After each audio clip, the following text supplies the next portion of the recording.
दोस्तों, आप सभी का आपके अपने YouTube चैनल पे एक बार फिर से स्वागत है। दोस्तों, आज की वीडियो में हम बात करेंगे बिहार एसआई भर्ती को लेकर। बिहार में हालांकि आप सभी को पता है अभी नया नया वैकेंसी निकला है एसआई पद के लिए। लगभग 1800 पद या 1799 पद है, ठीक। और इसी में अभी कुछ दिन पहले आंदोलन भी हुआ था जो कि बहुत ही बच्चों के दृष्टि से बहुत ही हानिकारक हुआ था। लाठी चार्ज हुआ था बच्चों पे, मतलब बहुत परेशान कर रही है अब बिहार की गवर्नमेंट। अब बच्चों को बहुत परेशान कर रही है। पहले से ही बीपीएससी परेशान कर रहा है, एसटेक परेशान कर रहा है।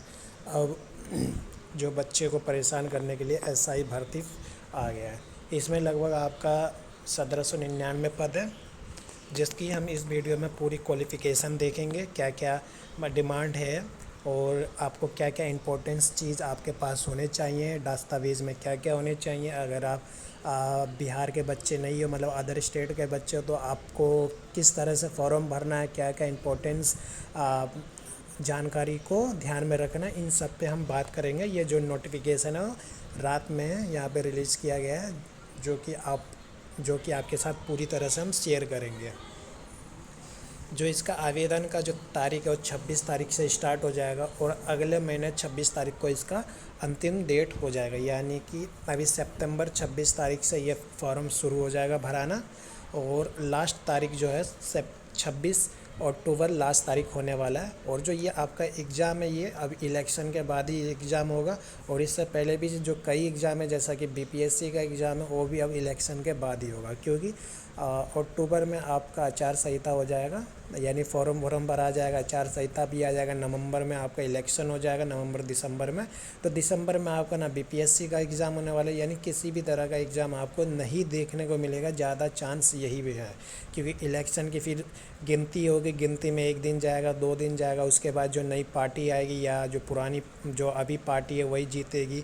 मतलब जो भी जीते उनका यहाँ पे 1-2 महीने का शेड्यूल मतलब बिजी रहेगा, उसके बाद ही एग्ज़ाम होगा। यानी हम कह सकते हैं कि जो एग्ज़ाम अगर होता है इलेक्शन के बाद, तो वो कोई भी एग्ज़ाम हो, या बीपीएससी का एग्ज़ाम हो, टीआरई का हो, टीआरई 4 का हो, या ये एसआई वाली भर्ती का हो, या कोई भी एसएससी का हो, मतलब बीएसएससी का हो, जो असिस्टेंट का निकाला गया था, और सीजीएल का, ये सब जो भर्ती अगर इलेक्शन के बाद होती है तो आपको इन सब का एग्ज़ाम जो है फरवरी मार्च में आसपास दिखेगा।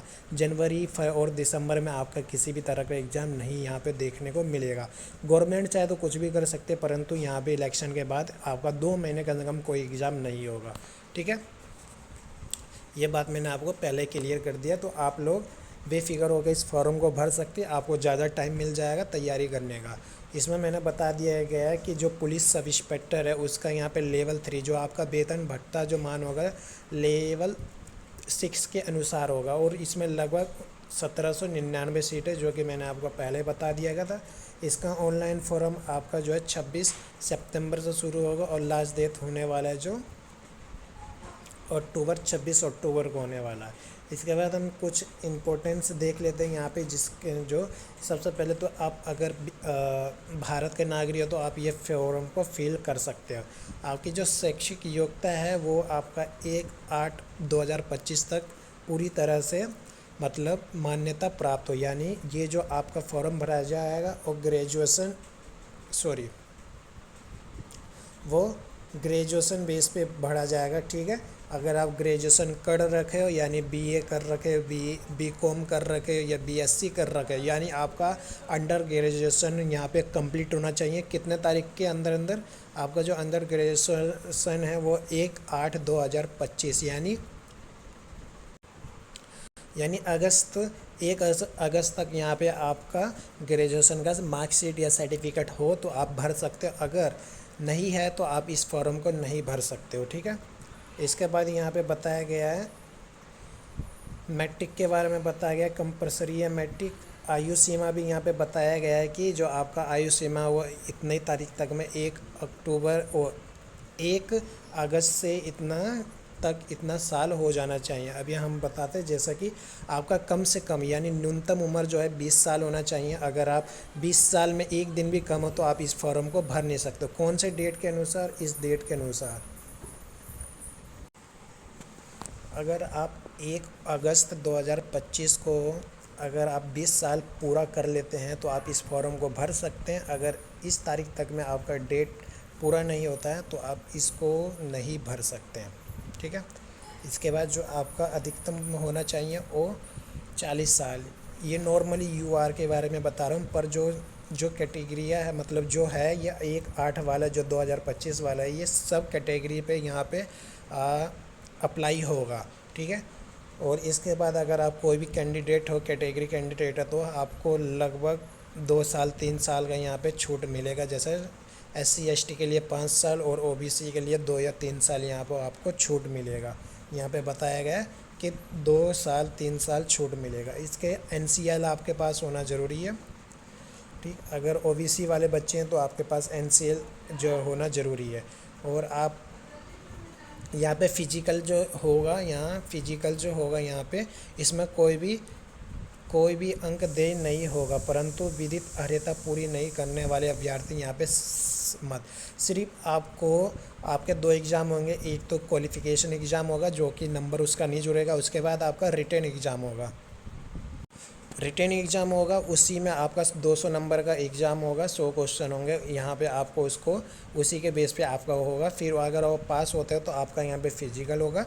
फिजिकल में जो बच्चे फ़ेल हो जाते हैं, मतलब उसका नंबर नहीं जुड़ेगा, परंतु इसमें जो फ़ेल हो जाते हैं तो वो इस नौकरी से हाथ धो बैठेंगे। आपका जो लंबाई है वो कम से कम, मतलब शरीर की जो लंबाई है कम से कम 165 सेंटीमीटर होना चाहिए। और जो SC मतलब OBC वाले वर्ग से आते हैं, OBC या EBC हो या BC हो, तो वो 160 सेंटीमीटर यहाँ पे चल सकता है उन बच्चों का। और जो महिला हैं वो 155 वर्ष मतलब 155 सेंटीमीटर यहाँ पे चढ़ सकता है। तो आप देख लीजिएगा, सीना का देख लीजिएगा, स्त्री और पुरुष का बताया गया है। इसके बाद वज़न आपका 48 किलो हो जाना है, मतलब कम से कम आपका 48 किलो होना ज़रूरी है। जो थर्ड जेंडर यानी जो किन्नर है, हिजड़े हैं, जो ट्रांजैक्शन आप विद्यार्थी, उनको भी यहाँ पे महिलाओं के समान यहाँ पे उनका मापदंड रखा जाएगा, और भी OBC महिलाओं के समान। नियुक्ति की प्रक्रिया मैंने आपको पहले ही बता दिया है।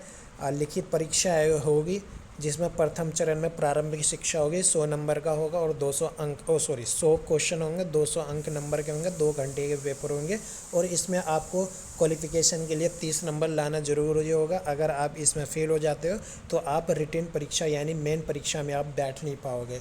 इसके बाद आपका जो सेकंड पेपर होता है वो मुख्य परीक्षा होगा, जो कि रिटन में होगा। ये भी दो घंटे का एग्ज़ाम होगा और 100 क्वेश्चन 200 नंबर का होगा, ठीक है।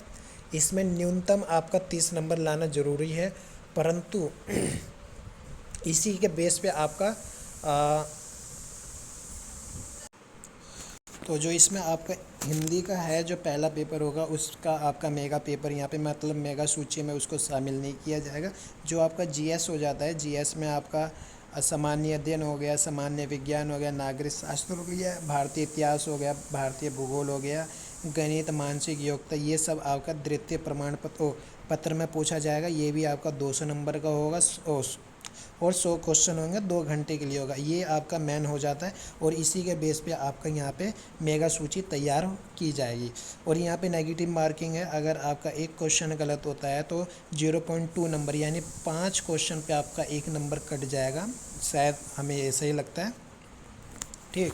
5 क्वेश्चन पे आपका 1 नंबर कट जाएगा, यानी 1/5 होने वाला है यहाँ पे। और आप जब लिखित परीक्षा में आप पास होइएगा, मतलब जो लिखित परीक्षा है, जो मेगा सूची में जो बच्चे हैं, कम से कम 6 गुना बच्चों को यहाँ पे शामिल किया जाएगा। यानी मान लीजिए 1800 सीट है, मान लीजिए, ठीक, और इसका 6 गुना कर दीजिए तो लगभग 10,800 बच्चे यहाँ पे लेने वाले हैं।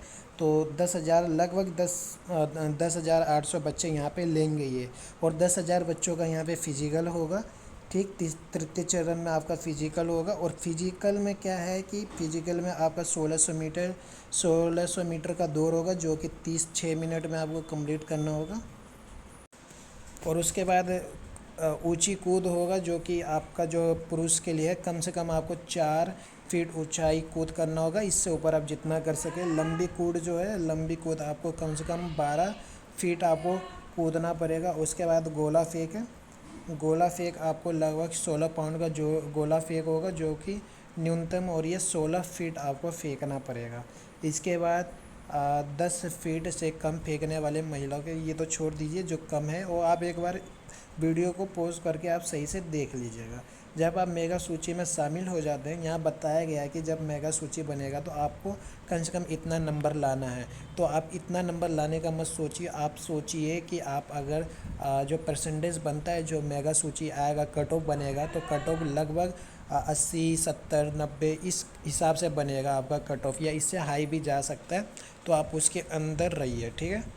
तो यहाँ बताया गया है कि कौन सी कैटेगरी में, यानी कौन सी कैटेगरी में कितना पोस्ट है, तो आप उसके अनुसार आप यहाँ पे भर सकते हैं। तो एक बार देख लीजिएगा आप। और आरक्षण यहाँ बताया गया है, वैसे भी महिलाओं को आरक्षण ज़्यादा ही मिलेगा। और अगर फिर भी जो आपका यहाँ साफ साफ बताया गया है कि जो कट ऑफ की तिथि होगी, जो कट ऑफ की तिथि होगी वो आपको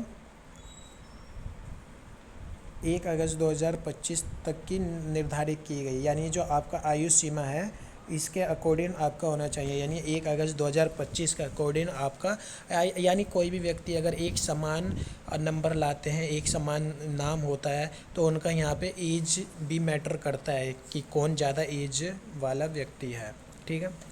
और उसके बाद आपका फिर यहाँ पे मेडिकल होगा, मेडिकल के बाद आपका फिर मतलब सब चीज़ बताया गया है कि एक बार आप पॉज करके इसको ये पढ़ लीजिएगा। अगर फिर भी किसी प्रकार की आपको डाउट हो तो हमें कमेंट बॉक्स में ज़रूर बताइएगा। और आपके पास क्या क्या होना ज़रूरी है ये तो मैंने बताया नहीं, ये भी मैं बता देता हूँ एक बार। आपके पास ईमेल आईडी होना चाहिए, ठीक है, मोबाइल नंबर होना चाहिए,